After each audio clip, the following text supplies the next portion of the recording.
What's up guys, the Strong Boys 19 here. I would like to make this video to return my continuing admiration of sharing records. Obviously this is not an update video. This is a random video just to say what albums I've been playing recently. I've been playing a lot. Even before the previous laptop's issue, I have always been inspired by collecting records, but I've been playing so much of my records through the time of my brief break from making videos, even before the previous laptop crashed. Prior to that laptop's crashing, I did break the needle from my stylus accidentally, so I had to buy a new one to replace the broken one. I hope you guys are doing very well with yourselves. I know my camera doesn't look perfect for now. I'm still making the adjustments, but I think depending on the brightness and the change of weather, maybe the videos would look better during the day and the afternoon than in the evening. The records I'm going to show are in no particular order, so let's get started. Decided to play this album for the first time in ages. Deftones' debut album, Adrenaline. Adrenaline recently turned 30 years old. And there were two other albums that turned 30 the day prior to this album's anniversary. And they were What's the Story, Morning Glory by Oasis and Iron Maiden's The X Factor. Also, the 2nd of October marked the 55th anniversary of Pink Floyd's Atom Heart Mother. I really like this album. Yeah, I still have the cheaper at the time HMV price sticker. Haven't peeled it off yet. I will do that after this video. Deftones' debut album, for me, had been a really interesting experience. I'm still not a fan of Stephen Carpenter's choice of guitar tone, but it's all about the music that counts. Obviously, some of my favourite Deftones songs are on this album. Bored, I've been playing Lifter, Root, and Engine Number 9. They are great songs. Some of the songs on here are pretty underrated. But for me, Deftones at their peak are albums from Around the Fur and White Pony, and I'm a big fan of Saturday Night Wrist as well. The next one, Gorillaz Demon Days. This is a reissue from 2017. I'm going to be seeing Gorillaz for the first time next year. They have a new album coming out in 2026. I was really vibing with this album until the skips had been continuing on the songs of White Light and even on the first song on side D, which is the classic single Dare. I was pissed off that I had to listen to the last few songs on YouTube. But nevertheless, this is a fantastic album. Really, it is their best album. I'm one of those people who would listen to Gorillaz over Blur, Damon Albarn's main band. I still remember when I was very young, when I was listening to Dare for the first time, and the hook to the vocal melody and the way it was produced, it was so nostalgic. Brilliant album. I say it's near perfection. My favourite Gorillaz album is the self-titled. It's one of my favourite albums of all time. I've revisited this album when I took the CD out, but I just want to show it on vinyl anyways. Gojira are just one of the best metal bands around. So I decided to play Magma.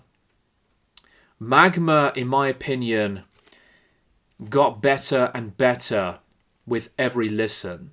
I revisited this album for the first time in quite a long while.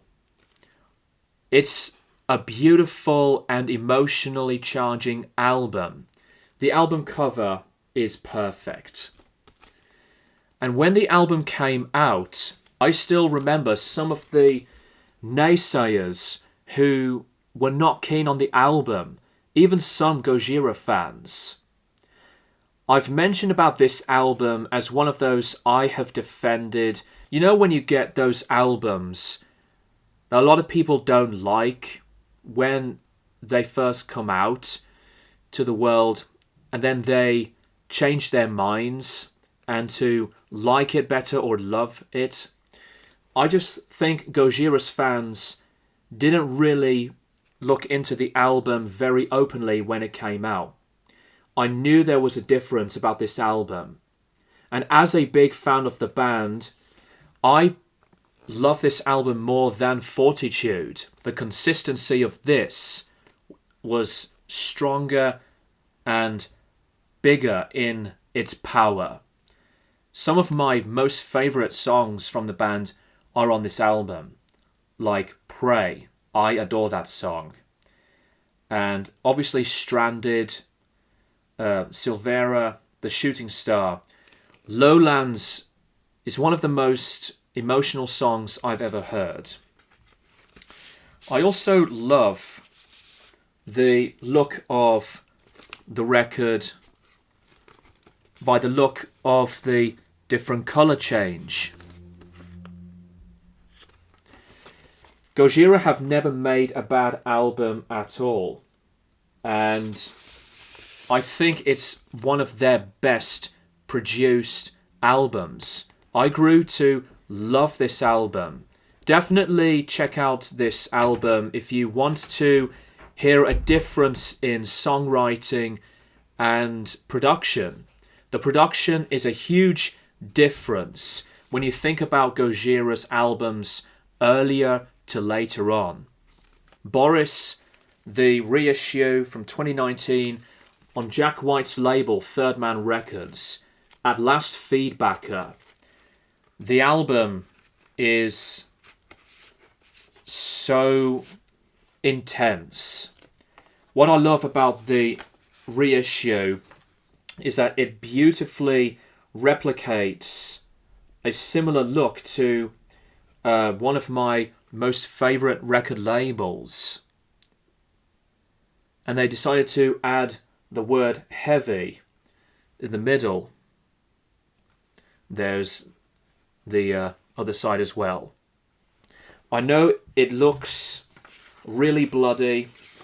Let's hope YouTube won't target my video because of the look of this artwork. But for those who have not heard of Boris at all yet, Boris are a band who have made albums in multiple different genres. Stoner, metal, drone, to some experimentalism.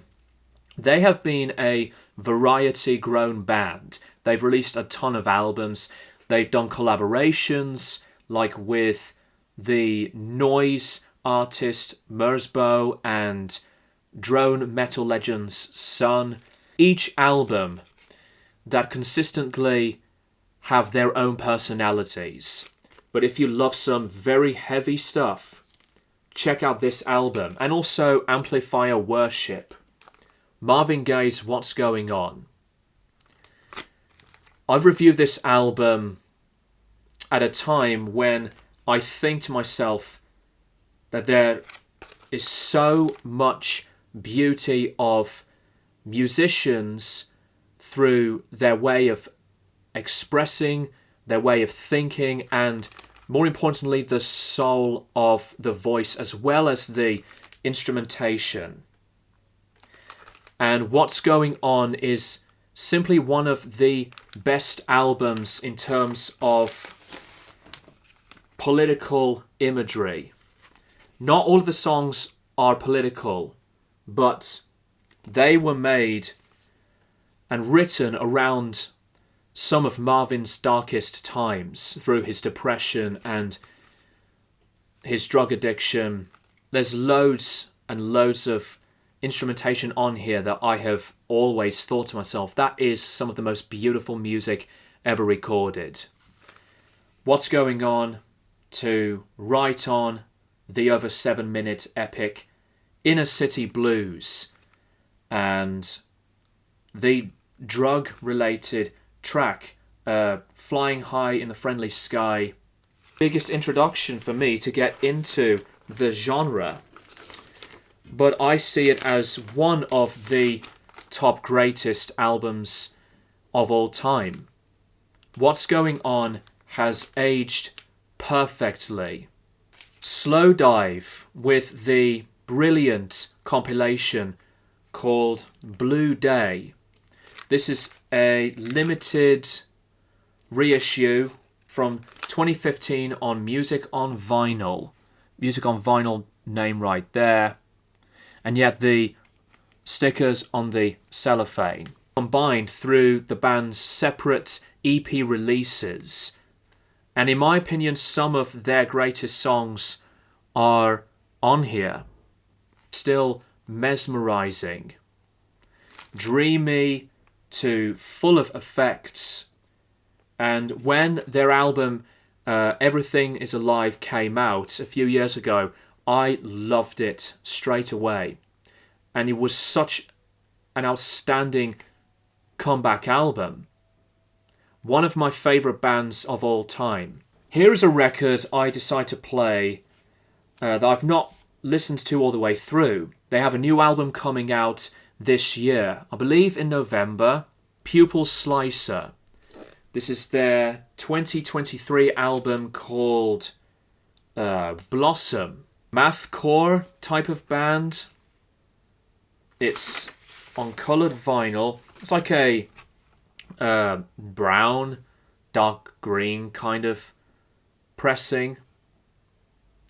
The production and the mixing is like bright sounding, but that's what we would expect when it comes to newer bands at the time who are continuing to this very day making music in this way of writing. Released through a really cool label, Prosthetic Records. I'm looking forward to their new album. I was really pleased that I did check out Pupil Slicer for the first time because I was not expecting to hear music that can be so maniacal and complex, but yet intriguing. I'm not a listener for a ton of mathcore music, but the musicianship from bands like these guys deserve more of the attention. I do recommend this band. It's like people go on about Converge to the Dillinger Escape Plan. They should not miss out on this band. Pupil Slicer. Really, really good band. I didn't play this album all the way through, but I just got so obsessed with the song I consider to this day as the greatest heavy metal song of all time. Stargazer by Rainbow on their album Rising. Back on Black Rock Classics Remaster. If you look at the colour of the record, if that doesn't intrigue you enough, I would say go for it. Red coloured vinyl. For this pressing, side 2 opens with Do You Close Your Eyes instead of Stargazer. Some of these later remasters, they just lazily decide to include the artwork. There's a lot of people who would rate this album so highly as one of the must-haves for fans of hard rock and heavy metal.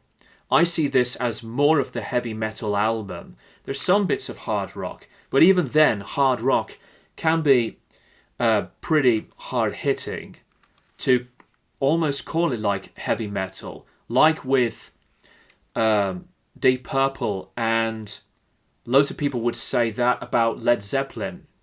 But that's for another conversation that has been pretty much on repeat non-stop. Massive Attack, Mezzanine. This is an incredible album. I would see this as their best album for sure. Angel and Teardrop. But I love the title track and Black Milk. Exchange. Blue Lines is my favourite. But I can see why there are loads of people who cite this as one of the best albums of the 90s. Because there's the perfect balance of the production and the mixing that is just gorgeous. The tones from the samples to the bass and the syncopated technological processed beats, one of the most important, especially for the legacy of the trip-hop genre. System of a Down, Toxicity. And again, price tag there. Back when HMV's prices were really acceptable. Am I right? Toxicity, I can always go on about this album, even though I already reviewed it more than a few years back. The rhythmic pieces of instrumentation, its simplicity, but still grabs your attention. System of a Down's discography, in my opinion, has been rightfully deserved as one of the strongest modern metal ones. Obviously, they can be quite a divisive band for a lot of people, but I still stand by my opinions that these guys have been one of the most relevant and most accessible bands for some of the most effective and catchy and as addicting bands for modern metal. Next one up, decided to play Ozzy Osbourne's Bark at the Moon. This is the original UK first press, and it is an amazing follow-up album to my favourite, being Diary of a Madman. The track listing, to me, is better than the later reissue track listing of the album. I think Rock and Roll Rebel is a perfect opener than the title track. The title track, yes, is a classic. And I think Spiders is a very underrated one. Waiting for Darkness, one of my favourite songs on here. And the song's So Tired. For some people to think, weirdly, that's kind of like Electric Light Orchestra sounding because of the way it sounds. I would have to agree, really. For some reason, Jeff Lynne's beauty of his band had been in my head when I listened to So Tired. A wonderful ballad. It's a near perfect album, known as one of the best albums by any solo artist, according to many fans. I would like to buy the now released Ozzy Osbourne book of Last Rites. I will be doing that very soon. I still have yet to read the I Am Ozzy biography. But for now, even after watching the BBC documentary about Ozzy, not the Paramount Plus other documentary, which I would love to see being released to the public on physical format, because I want to check that out as well. Bark of the Moon is one of the strongest solo albums by anybody. I decided to revisit this band because I have shared more of my own time to listen to this album, as it means a lot to me.